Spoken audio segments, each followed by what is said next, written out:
Et bonjour à tous, ici Pegasus, je vous retrouve donc pour une petite vidéo. Je ne suis pas en live, j'ai mon décor de live mais je ne suis pas en live. Petite vidéo pour vous annoncer la tenue du tournoi 3v3 organisé par New Game Info ce dimanche 22 mai en remplacement de l'événement Batailleville puisque les conditions météo ne s'y prêteront pas. Le 3v3, qu'est-ce que c'est? On va rentrer directement dans le vif du sujet, hein, ça sert à rien de vous faire une introduction longue et pompeuse pour rien. Donc on va rentrer directement dans le vif du sujet, le 3v3, qu'est-ce que c'est?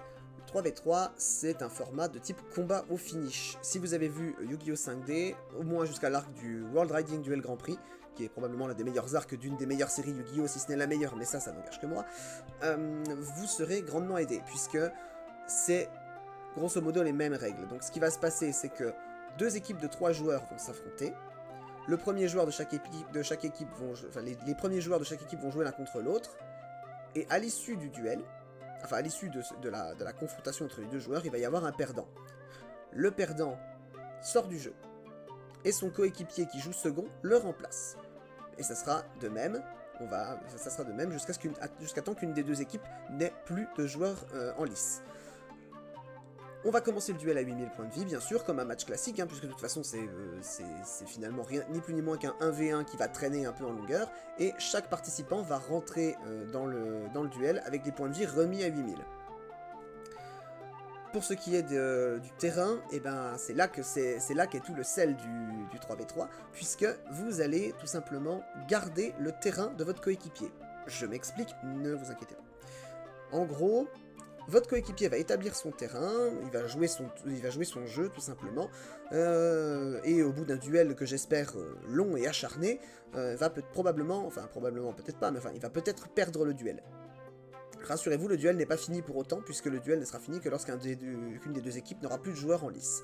Il va probablement perdre son affrontement. Donc à ce moment-là, il va enlever son deck, son extra deck et sa main du terrain. Et de ailleurs, hein, puisque la main n'est pas sur le terrain, mais il va enlever son deck, son extra deck, sa main, mais il va vous laisser tout le reste. C'est-à-dire que vous pourrez bénéficier de tous les avantages des autres cartes que votre coéquipier aura placées pour vous sur le terrain. Donc, c'est là qu'il y a une vraie dimension stratégique. On va vous demander de jouer 3 decks qui sont différents. Je suis pas sûr qu'on autorise les engines, ça sera à voir avec le gérant de la boutique. On vous précisera ça sur le Discord dans les prochains jours. Je vous mets le lien du Discord dans la description. Vous devrez jouer 3 decks différents afin d'assurer une variété de decks. La banlist en cours, ça sera la banlist qui a pris vigueur aujourd'hui même d'ailleurs, hein, nouvelle banlist, donc avec les restrictions TCG comme on en a l'habitude en format Master Duel.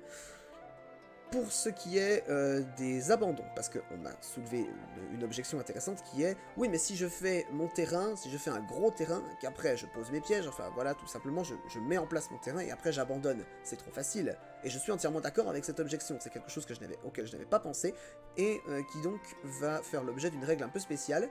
Et si vous vous souvenez des premiers jeux Yu-Gi-Oh, il y avait cette règle comme quoi vous ne pouviez pas abandonner avant le 10e tour de jeu.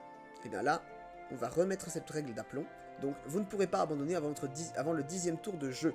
Donc, tout simplement, le 10e tour de jeu par joueur, j'entends. Parce que, à partir du tour 10, s'il y a quelqu'un qui rentre en jeu et qui juste a envie de poser son board et abandonner, techniquement il en aurait le droit. Mais non, justement, on va faire en sorte que ça n'arrive pas, c'est à partir du 10e tour de jeu du joueur. Donc c'est-à-dire qu'à partir du moment où il y aura un ping-pong qui aura été fait de 5 tours chacun, qu'on sera techniquement arrivé au tour 10 d'un nouveau duel, même si ce n'est pas un nouveau duel, vous pourrez légalement abandonner.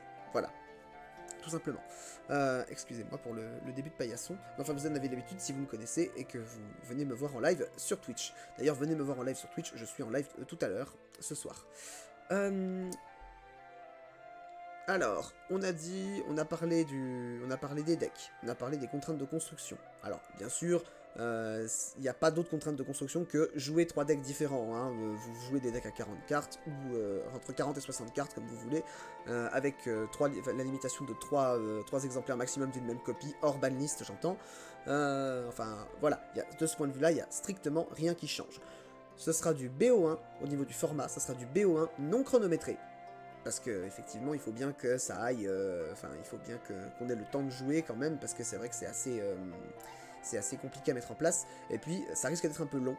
Encore que, hein, on sait jamais, hein, peut-être qu'il y a un joueur qui va complètement balayer l'équipe adverse, on sait jamais. Mais enfin voilà. Et donc on a du BO1 non chronométré. Au niveau des decks, c'est du format avancé, tout ce qui est plus classique.